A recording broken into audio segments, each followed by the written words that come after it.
Hello, and welcome to the WWIA Podcast. We're honored to have you join us in our mission to bring honor, connection, and healing to America's combat-wounded Purple Heart heroes. If this is your first time listening to this podcast, we welcome you. If you're a returning listener, thanks for coming back. Please be sure to tell others about our podcast and leave us a review if you're enjoying what you're hearing. At every WWIA event, there's a certified WWIA guide present. WWIA Guides are an essential part of accomplishing our mission, as they've been recommended by their fellow Purple Heart peers and are certified through our WWIA Guide School. WWIA Guide School is the world's first multidisciplinary adaptive sporting guide program and prepares our guides to lead and serve their fellow Purple Heart recipients and assist the event hosts on each WWIA mission we conduct across North America.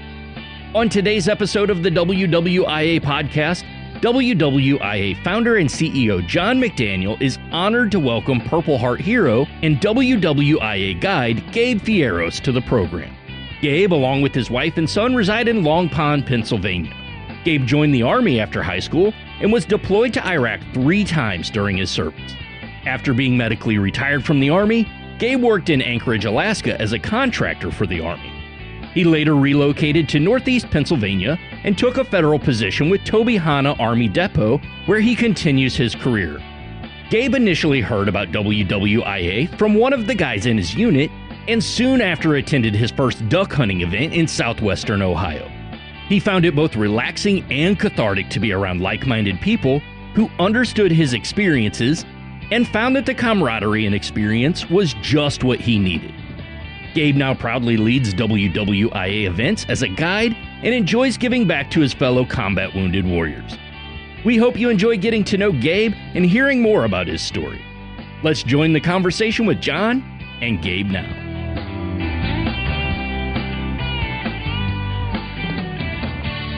Hi, I'm John McDaniel, founder and CEO of the Wounded Warriors in Action Foundation, and this is our podcast, Honor, Connect, and Heal. So today I have with me a gentleman who I've known for 14 years, and he is an Army guy that I met on an event. He's become a guide for the foundation, and he's just a great American, and I've got very fond memories spending time with this person. We share a lot in common, and I thought I'd ask him on the program. Gabe Fierros, welcome to the program. Thanks, John. Thanks for having me today. Absolutely.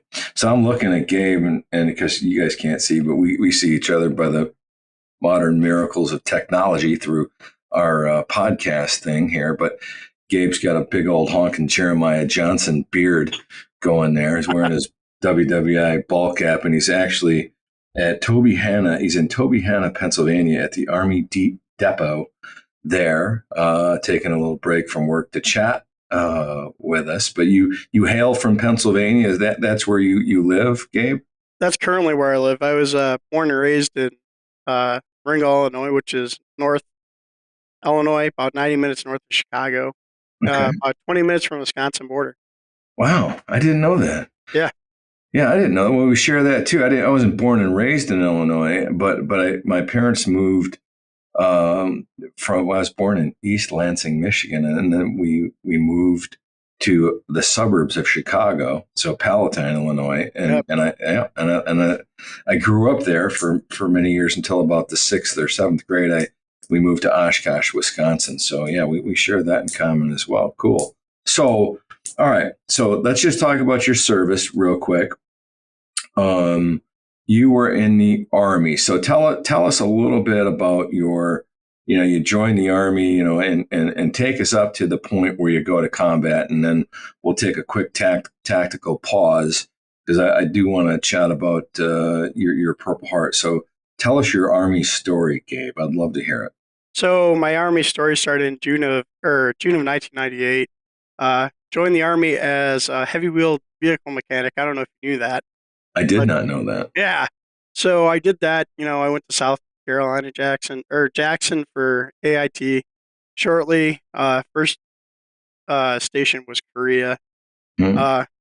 After that initial 1-year deployment, I headed down to Fort Stewart, Georgia, where I was in 169 Armor, or 369 Armor, sorry. Okay. And I spent a couple years there, and long story short is I was there. I was the colonel's driver. I was kind of not behaving too well. Wait a minute. Stop. I got to say something.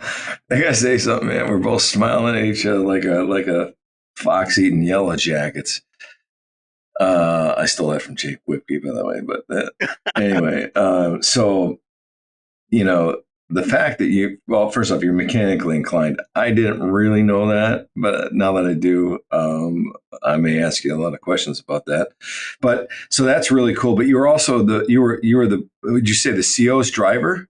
Yeah, it was a battalion commander's driver. Battalion commander. So here's the thing, man. You don't get picked to be. And then you said you were in trouble a lot. Well, here's the thing. You know this as well as I do. You don't get picked to be the battalion commander's driver unless you're squared away, right? That is a fact. They don't just pick some dirtbag to go drive the battalion commander, the lieutenant colonel around. So you had something on the ball, but then you said you were getting in trouble. Yeah. So, so I was a mechanic and they assign you, a platoon, right? So I was assigned to the scout platoon. So, trouble ensues, in the barracks. And one day I'm in the motor pool working on something, and platoon sergeant comes up and says, "Hey, the sergeant major wants to see you for an interview." And I'm like, "Interview for what?" And I walk in, they schedule it, and I walk in the office, and sergeant major throws a map on the table and says, "Plot these grids." And so I go through the whole interview, and he's like, "All right, great. I'll let you know." So I go back down the motor pool. I don't think it was even halfway through the day. Yep, you're going up to be the colonel's driver. So that started that. So I went up to there. A lot of guys were like, "Oh, look at him. He gets to go up there." That's right. Be in the head shed, right? Not do anything. That's right. It's quite a privilege, actually, I think. Yeah. So we deployed to Kosovo. I was a colonel driver. I didn't know you were there. I did one there too. Cool. Yeah, we were up there for a year, up Camp Ponesteel. Long story short is, we're in country, and he says, "Hey, Gabe," he says, "Hey, Specialist Fierros, I think you're in the wrong MOS." And I'm like, "Sir, what do you mean?" He's like, "Something's just not rubbing me right about you being a mechanic."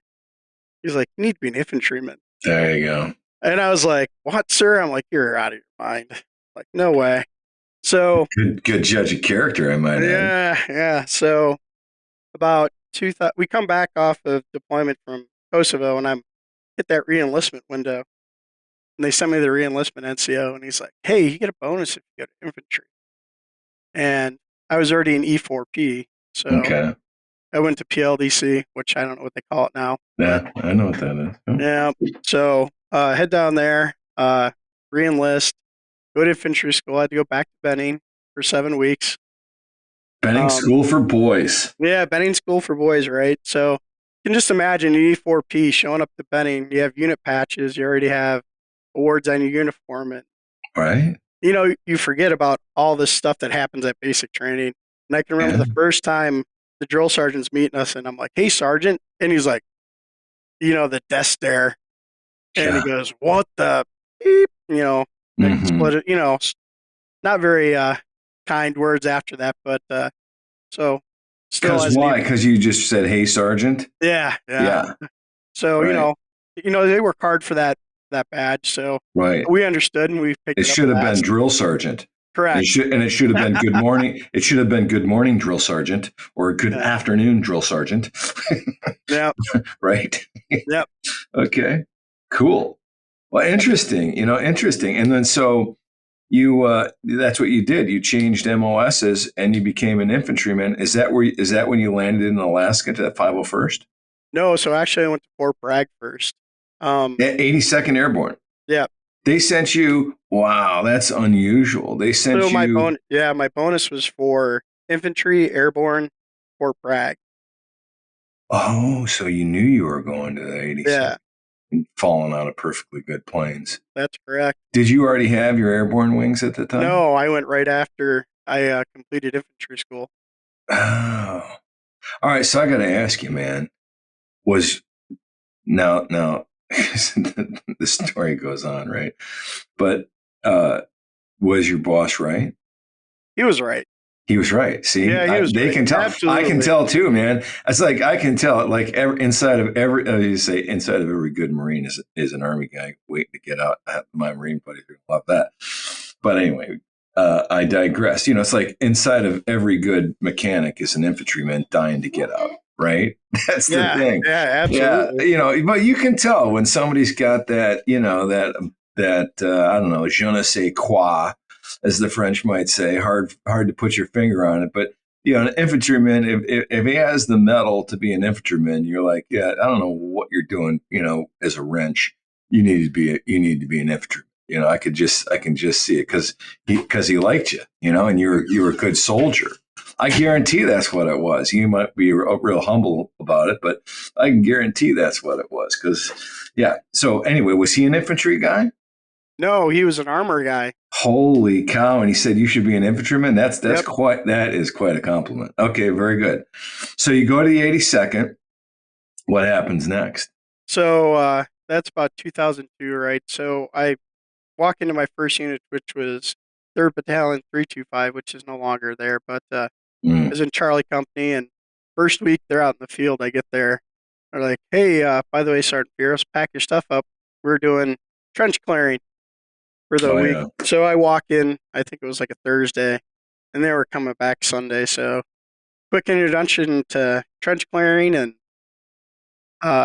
shortly after that, you know, the wind up for Iraq started. So lots of jumps, lots of tactical stuff, lots of trains up, JRTC, NTC.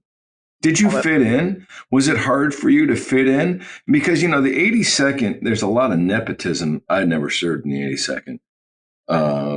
So I bet a lot of my friends did. You know? But I know that there's a fair amount of nepotism that goes into, you know, like there's a lot of guys that grow up in the 82nd. Well, you didn't grow up in the 82nd. No.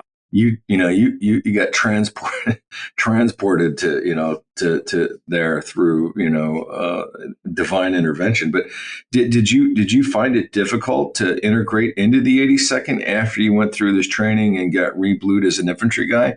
Was that a difficult transition or not? It was, at first it was. As an E5, you're always unsure, right? I'm a brand new E5 to infantry. Right. You're going to stick me with the in a fire leadership position. Yeah. They're going to put you. You're going to be a fire team leader, right? Right. So that whole transition was difficult, right? I'm learning the language of infantry. Right? Yes. And you're reading and the culture and the culture, right? Language, culture. It's a whole thing.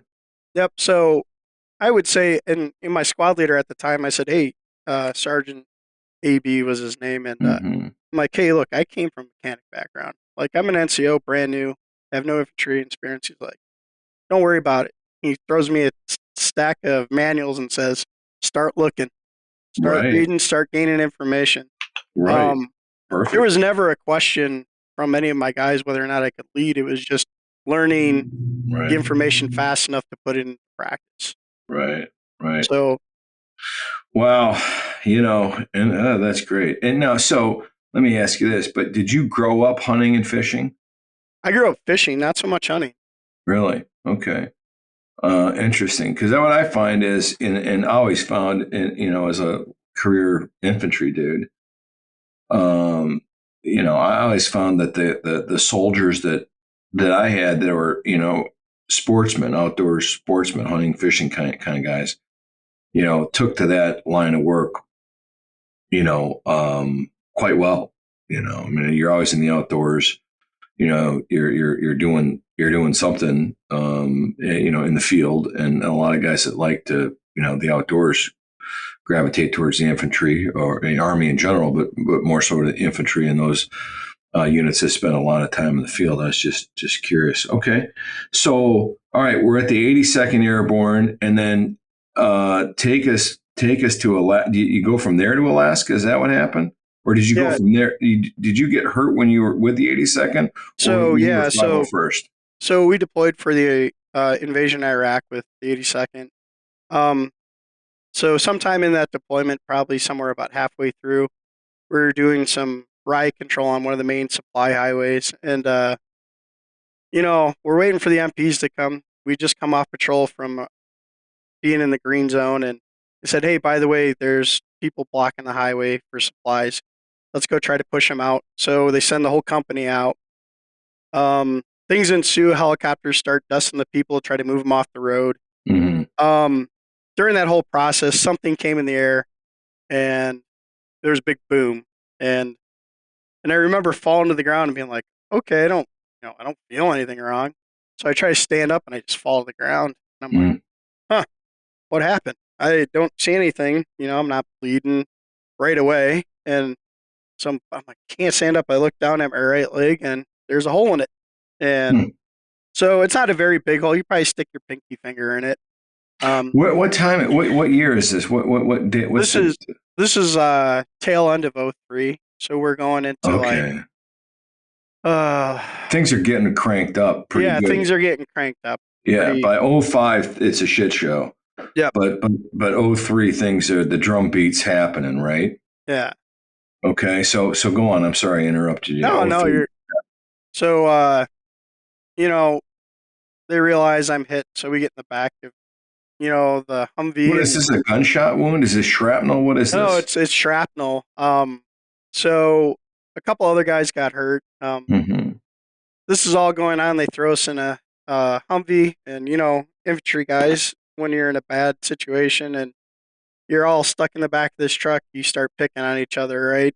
So we're in the back of this truck, and I got a bandage over mine, and I look over, and one of the guys in my platoon's got Curlex or gauze in between his butt cheeks, and so we're laughing. It's not a funny situation. Like, I laugh now, but all seriousness, we're trying to lower the mood, the adrenaline, right? So we're cracking jokes, and if you see that and you're in the back of a truck, a bare naked infantryman with Curlex in between them, so. Tragedy plus time equals funny. That's the equation. Yeah. So we get done with that. They send us out to cache in Baghdad. Slap a bandage, take some x-rays, and they say, well, we can't take the shrapnel out, but we're not going to evac you because it's not that bad.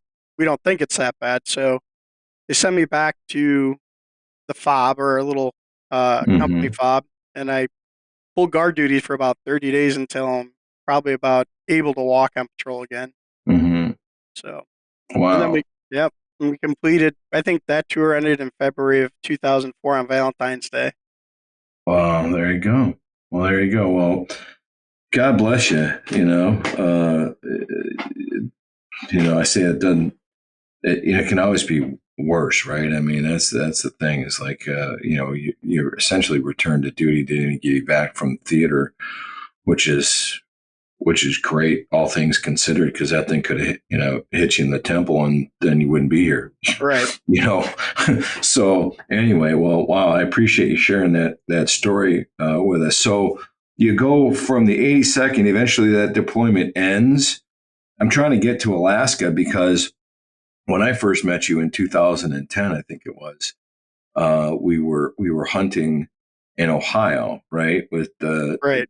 Dave Studenka and Dan Dahl's mission. And now, of course, Richard Wright's involved in that and several others. But I think that was 14 years ago. So call that 2010. And at the time, weren't you in Alaska? Or, was that right? Am I right? Do I have that right? So yeah, I did 2 tours with the 82nd, and then a third in 2006 when I moved up to Alaska. So about January 2006, I got orders to go up to Fort Richardson, Alaska, up there at the 501st. Yeah. So we share that in common as well. I was in Charlie Company 1501 Airborne, and you were in HHC 1501 Airborne at Richardson, right? That's where I was at right. Rich. Yep. And you got orders. Did you want to go there, or did they just send you there? There's a story behind that too, but it was unplanned. I was supposed to go to recruiting duty, and at the time I had torn my labrum in my shoulder doing combatives at the 82nd. Okay. And what do you call them? Your service manager or your branch dude? Yeah, your branch guy. He's like, well, if you can't go to recruiting school, we're going to send you up to Alaska to help step up the new brigade up there. which was the 425th at the time, because now they are the 11th Airborne Corps. Yeah, I missed all that. I don't. When I was there, it was a division. It was a 5th Infantry Division, and you had a brigade north of the range. I didn't want to say it was a brigade. It was a brigade north of the range, and then a kind of a brigade south of the range, centered around the 1st of the 501st Airborne, as I recall. Yeah. So anyway, all right. So and how long did you serve there? I was up there from 06 to, well, I left there in 2012. But in that time, I deployed to Iraq again, where I was injured again. We were out of Iskandariyah in Iraq this time, and I happened to be in the S3 shop working Ravens, the small UAVs, but also working in the detainee center. And they said, "Hey, Sergeant Fierros, we got to send some detainees down to Camp Proper in a bag." Are you an E6 at this point? I'm still in E5 at this point. Oh my gosh! Okay, so you're still in E5. Must be a senior E5 at that. You must be getting ready to make. You must be getting ready to make staff sergeant this time. Okay, so Yep. All right, so go on. Tell us what happened. So, we load the prisoner into the helicopter, we take off, we land a couple small fobs, pick up some guys. About the third landing, we come back up, and I think we're in the air for maybe 5 minutes, and all of a sudden, something shoots down the center of the plane. Things I can remember was it felt like a baseball bat hit me in the face. And so I don't remember passing out, but I remember things slowing down in slow motion. And looking around in the Black Hawk, and I'm like, well, there's smoke, but there's no fire. I put my hands up to my face because my face hurt really bad. Looked down at my gloves, and there was nothing on my gloves, so I did it again, and it was just streaming from injury. So basically what happened was shrapnel came through the bottom of the plane, entered my left eye socket or my retina, nasal passages, and face. So, wow. Where did it enter? Where did the shrapnel enter? So it came through my nasal passages and through my face and my eye orbit. So, I didn't know. I didn't know that. That I did not know. You have any issue seeing? I have one blind spot. My vision my vision's getting progressively worse every year. So is it in one eye or both? One eye mostly. Okay. Wow, I didn't know that you had 2 Purple Hearts. I guess I did know that. I just got forgotten. I apologize. It's been no worries. A while, man. So 2 Purple Hearts. Yep. God bless you, man. Oh, you're lucky to be alive. That one. Holy smokes! So did you guys do an emergency crash landing? What happened? So at this time, the cab's filled with, or the cockpit's filled with smoke, and all of a sudden, we're looking around, me and the other guys, and we see fire coming out from behind our heads. So we're screaming for fire extinguishers. And finally, the pilot set it down, and this field, luckily it had just been plowed. So it was a harder landing. We pile out, we pull everyone we need to pull out. And I can remember we pull everyone out, everyone's got their weapons, and we have these HVTs with us, and a million things are running through your head at that time. Because at the time, high value targets, right? I mean, yep. These are you've detained a couple of high value targets, and you're taking them, you're transporting them back for interrogation or safeguard or whatever the case might be. And this is when you get hit. Yeah. Yep. Okay.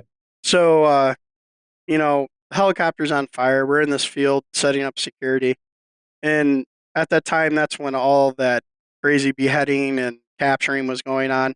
So we can hear gun trucks that we know are not ours getting closer and closer. And I can remember we're sitting on a berm, and we all have M4s, and we're like, where's the 249 that's on the helicopter? Where's the gun on the helicopter? So we're looking around, and I can remember another E6 that was on the flight yells, go get that machine gun. And so the guy runs back and gets the machine gun. What seemed like 20 minutes went by, and finally the second helicopter in our group there shows back up, lands, and we all pile in to this helicopter. And you can tell it's severely overloaded. They had probably another 8 or 9 packs in their flight plus us. And This is a Black Hawk? it's a Black Hawk, yeah. Yeah. So we fly to the cache in Baghdad. I'm swollen up. I can't see out of one eye. And I get to the cache there. They're like, you have shrapnel in your face. You have a torn retina. We're going to evacuate you to launch stool. So go to launch stool. They figure out I have a traumatic brain injury along the way, along with the eye brain. So they send me to Walter Reed.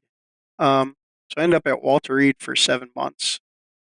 And while I'm there, so while I'm there, they run the TBI test, and I can remember the doctor saying, hey, I'm going to ask you to do some simple tasks. And I'm like, sure, I can handle that, right? So he hands me money, and he says, so an item costs $19 or $19.75. Give me back change. And I remember staring at the money and staring at him, and staring at the money and staring at him, and it wasn't clicking. Wow. It wasn't clicking, it's 25 cents. Right. So it wasn't clicking at all. But long run, they put me all through the therapy, cognitive, behavioral, some gait. I was having problems with balance. They fixed my retina. But so 7 months, and then I went back to the WTU there at Fort Richardson, Alaska. At this point, you're probably like, okay, so I've been wounded twice. They said I should be in infantryman, and I did. And then I got hit twice. Maybe it's time for me to look for a new career field. Absolutely not. Absolutely not. No, not at all, huh? No, So tell us what happens, man. I love it. So, after 7 months there, send me back to Alaska WTU, and I have to hang out there. I can't go back to the. That's the warrior transition unit. That's where they send the guys that are that are trying to either get out or get back in, or it's they're wounded or ill, injured. This kind of thing. They're kind of, it's like it being in limbo a little bit. Yeah, so you're in limbo, right? And I'm there, and unit comes back, commander comes in, checks on you, and says, hey, what's going on? How are things going? And I'm still going through therapy. I'm getting, Botox for migraines. I'm still doing cognitive therapy. So it comes up where I'm heading. They're like, well, you have a lot of injuries and you have a lot of problems, so we're going to run you through a medical board. So I end up med boarding in May of 2009. And then, I took some time off from the Army. You're in Alaska, you got to travel, right? So, you go to Homer and you go to Seward and drive around from the family. So after that, I get a job as fleet service at the Anchorage airport, working, cleaning aircraft for a year. And I get a phone call one day while I'm out fishing for, red salmon. And it's TACOM, which is Tank Armament Command up in Warren, Michigan. And they're like, hey, do you want to interview for a job with working with left behind equipment for the units there in Alaska? And I say, sure, I'll interview. So interview goes on. I'm like, oh, I did horrible in the interview, right? And a couple of weeks later, I get a call back. At the time, the supervisor's like, hey, we're going to offer you the position.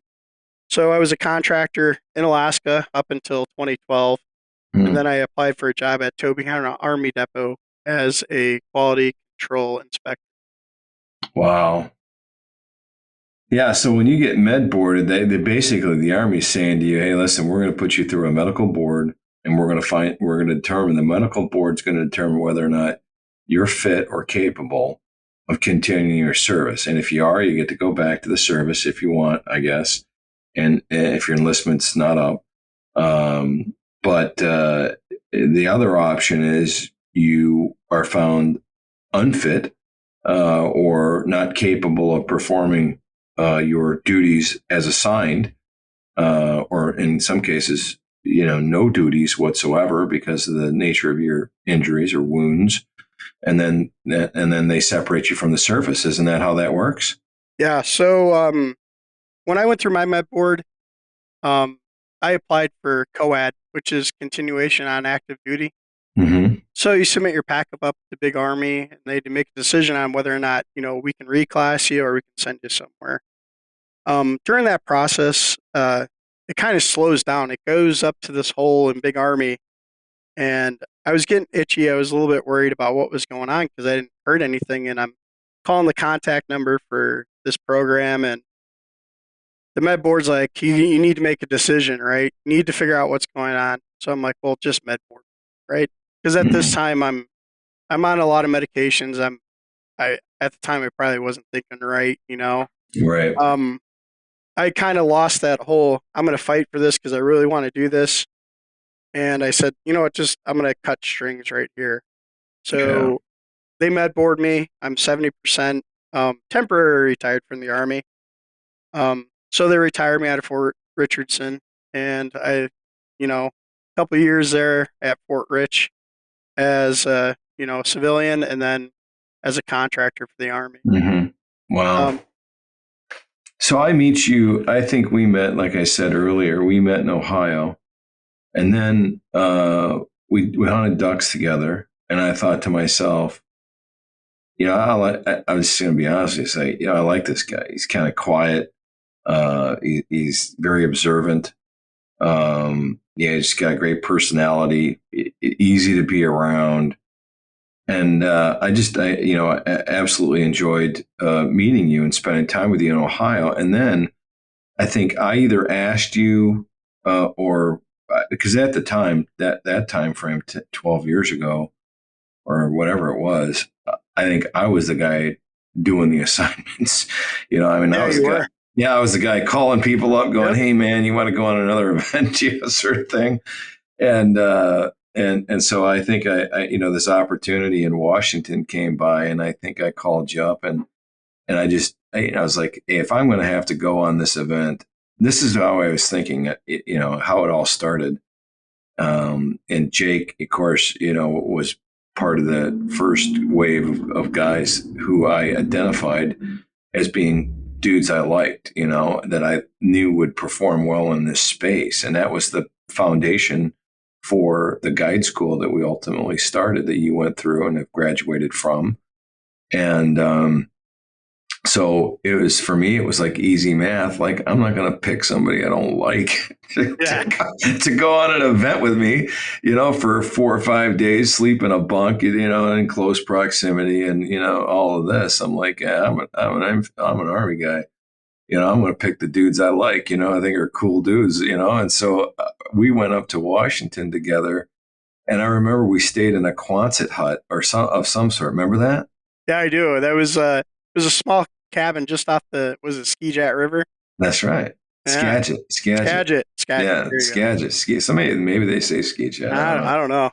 I don't either. But anyway, we were salmon fishing, and this thing was like a little chalet. It was, you had to go outside to change your mind. It was pretty tight quarters in there, but it was cool. It was like public. I don't know what the heck it was, like public campgrounds or something. It was like a state park. I think state park. There you go. Yeah, that's right. Karina would know. Yeah, Karina would definitely know. That's a fact. And so, anyway, we that's when we got to know each other. And I think that's when I asked you, if you were interested in, getting more involved or something like that. But I just remember you saying to me, John, whatever you need, and I just thought, wow, that's just the right answer right there. That's a guy, this is the right person for this job. So you ultimately go through our guide school. And I think you were the first. Were you part of the first guide school? Were you the first guide school? Yep, in the first one. First one. Okay, I think we're on 7 now, and we do it every other year. So it's, we're on seventh iteration. We do it every other year, and you were the very first class. You're class 1 of whatever that was, and whatever year that was, and. Yeah, I remember Pat Corcoran came. We were doing the knots and the rope corral. I know, I remember that. That gave you that. I remember looking at your. I remember certain things very well, and I remember looking at your face. As you were, the knots. I remember kind of gave you a bit of a fit, but that had to be because your brain injury. Right. And it's like the money too. You're an infantry guy. You're an 82nd. You're in the 501st. Knots, deadpan out straight up, man. And here there was a couple of knots or not, and that knot test is no joke. Is run by it was at the time run by a ranger from 6th Ranger Training Battalion. So he was a knot guy, and he was like cutting no slack jack, man. No, there was no slack. There's no slack jack, man. Time limits. Yeah, when you take knots. That's right. And he stress test them afterwards, right? He's inspect them and stress test them. And if you don't get your knots right, you're a no-go, Ranger. You're going back. So I remember we were testing, and Pat Cochran, grabs he goes, last knot, right? So we're last knot at the test. Mm-hmm. He's like, tie a Swiss seat. So I'm like, oh yeah, I got this. Yeah, right. Yeah, I didn't have it. Yep, one wrong turn on the seat, and he's like, you're a no-go. And I remember just sheer panic. And I'm sitting, I'm like, shoot. I'm like, John sent us to this because he believes we're going to make it through the first time. And here I go, and I miss it because of the Swiss seat. And I remember Pat, listen, calm down, take your time. We'll retest you on your knot. That's right. Simple mistakes, right? Yeah. But it was, so knots were difficult at that time, right? Remembering all those different knots and procedures right for them.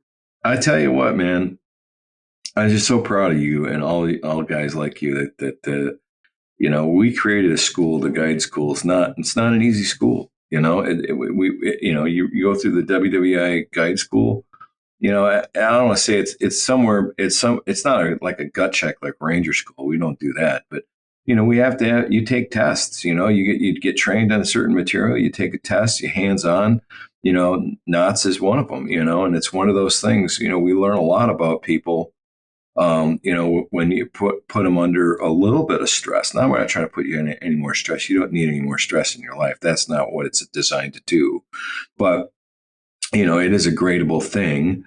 And, it's challenging, right? And that's what we want to do. We want to challenge guys, a little bit there and put them back in the kind of challenging environment that you found, without, anybody shooting at you again, that you found and fell in love with in the Army. You were challenged in the Army. Right. And, it's not a cakewalk and nobody wants anything just given to them. Right. So that's why we did it that way. But anyway, so you've been serving our heroes now for 14 years, and you're a trained and certified guide. I have to ask you, man, tell us, we were talking in the pre-show, you and I were just chatting a little bit. You said you thought maybe, I asked you how many events you think you'd been on in your 14 years with the foundation or whatever it's been. And you said, well, I guess probably 20.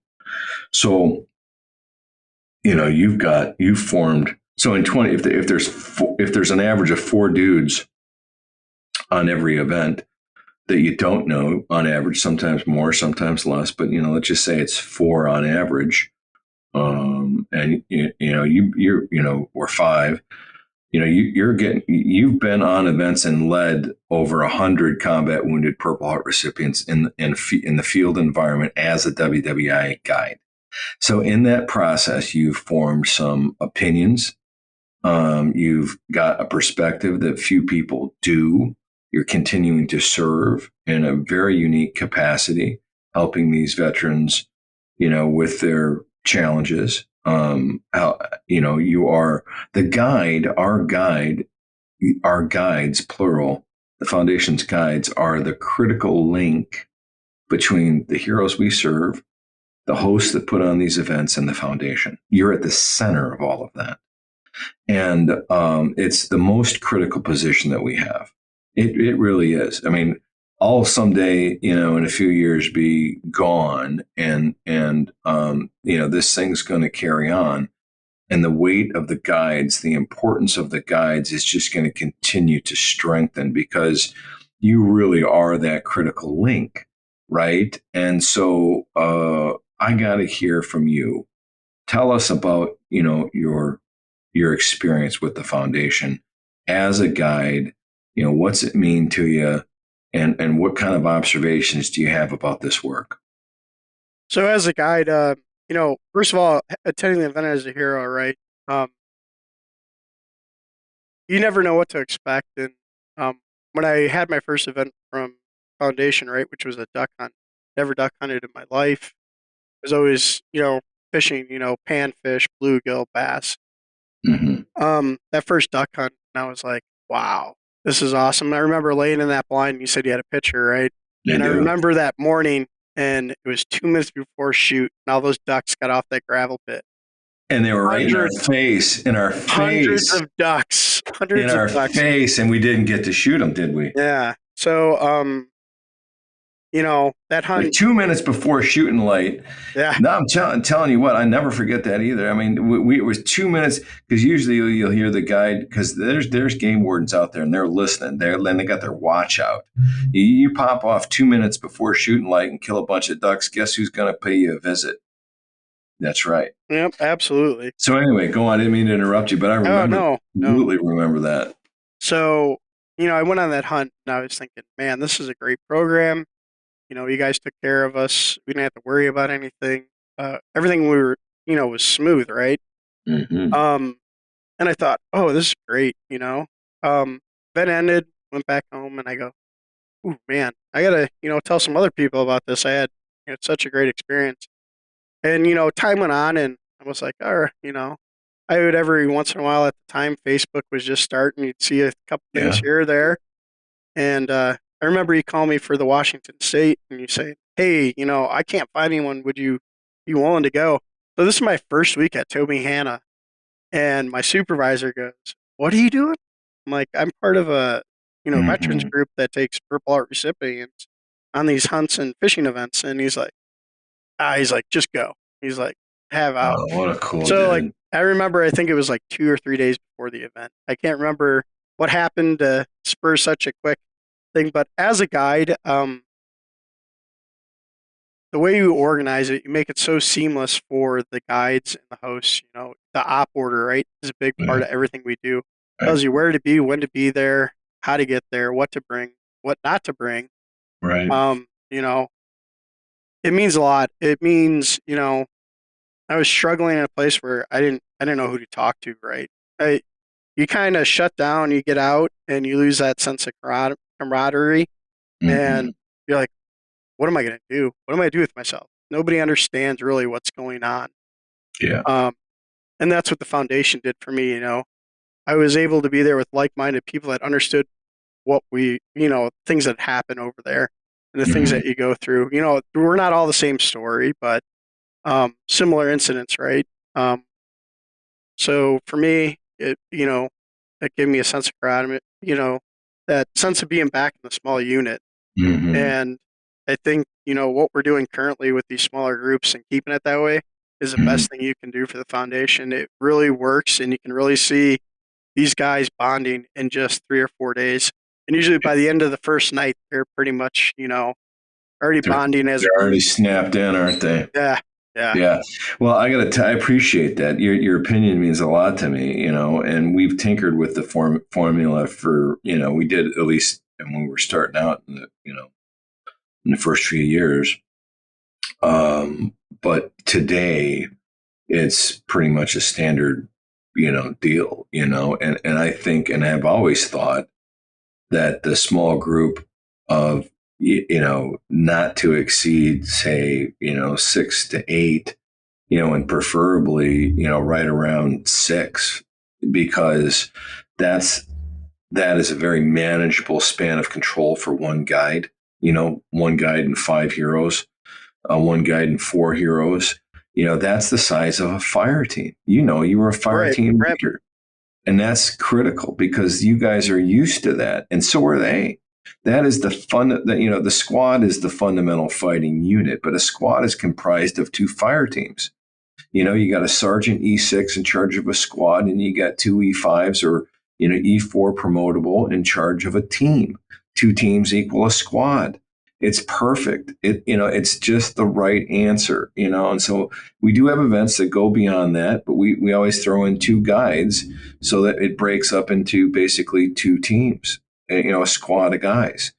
And it's just, you're right. It's intimate. Nobody gets lost in the sauce. There's bonding, happening almost like immediately, regardless of the service branch that you were in. So, you're right. And I appreciate you sharing that with us because, it's super important. And it's just this idea of, belonging, again, back on a team, again, feeling comfortable because nobody's going to judge you, feeling comfortable because you all share something in common, very important in common. And like you said, everybody's story is different, but the one story that stays, that remains constant is that you were all awarded the Purple Heart for being, wounded in combat. And nobody wanted to be wounded in combat. It wasn't like you went there and said, let me get a Purple Heart. And not, Yeah. not. So anyway, you're a great American, buddy. I genuinely appreciate what you've done for the foundation. Our friendship means the world to me. I'm really happy you're on the program. It's great to see you again. And I know you're a family man. You've got a son that's now a sophomore? Yeah. Yep. Sophomore in high school. You just got a new job. You said, same. You got to be getting close to or over 20 years as a civil servant now, right? With your Army time combined, aren't you getting that close to that? Yeah. I'm over the 20-year mark with my service. So there you go, man. So life is good. You made it. You made it through all of that, and you look great. And everybody likes you, man. I mean, the word on the street, everybody likes you, Nobody ever says anything bad about Gabe, man. You are just a solid citizen. Thanks for what you did for this country. And thanks for what you're continuing to do to support your fellow brothers and sisters who were wounded in combat. I'll give you the last whack at the pinata here, buddy. You got anything you want to tell us? Oh, no, John. Just thank you for letting me be part of this awesome team and foundation that you have. Hopefully it continues to grow and we have the success that we're having, getting these guys out in the outdoors and, getting these guys to, first duck hunts and first pheasant hunts. And, it's always awesome to see that. I think my last event here in North Dakota, we had a first-time pheasant hunter, and I can remember the look on his face when he shot his first pheasant and knowing that it was his. And, that's what the foundation's about, right? Yeah. Not only bring these guys together to bond and talk about, things that have happened to them, but seeing those first-time things, just like you guys were there for my first duck, right? So I want to say thank you for that. Well, it's our pleasure. You mentioned earlier about how, it's well, planned, the op order, we've got a great team, that puts this thing on. I'm here in the headquarters in Apollo Beach. There are 2 employees here. David does all our social media and special projects, and he's in the Carolinas. And then, of course, Karina, out west, there is doing all of the logistics planning. And that includes the interactions with the host and you guides and the heroes, the selection. And yeah, it all comes together. And it is a lot of work behind the scenes, and we're just fortunate because we have a great team pulling this thing off, and we try to make it look like when you guys show up on the event that I don't want to say it's easy. It's not easy. Your work is not easy. The work that you do, but you are the critical link, and we just try to, the folks back here at the headquarters that are helping make it all happen are trying to do it, set you guys up for, as much success as possible. So when you hit the ground, essentially, the table is set, and all you have to do is focus on, being a good guide and being there for them and making sure everything is, running well. And you do that along with the other guides exceptionally well. And it's, I feel like a very fortunate person to have such an amazing team. So keep up the good work, buddy, and it's our pleasure. And God bless you for your service and what you're continuing to do. And I wish you and your family a wonderful holiday season as that's coming up. Yeah, thank you, John. And anything you ever need anything, you got my digits, man. Just ding me. Okay. All right, buddy. Thanks for your time. Yeah, thanks. Okay, bye. Bye. Thank you for listening to the WWIA Podcast. To learn more about the Wounded Warriors in Action Foundation and how you can get involved, please visit our website at WWIAF.org or follow us on social media on Facebook, Instagram, Twitter, and LinkedIn. If you'd like to comment or offer feedback about our podcast, or if you have a suggestion for a future episode, please email us at podcast@WWIAF.org. Thank you for your support and for helping us honor, connect, and heal our combat wounded Purple Heart heroes through the power of the great outdoors.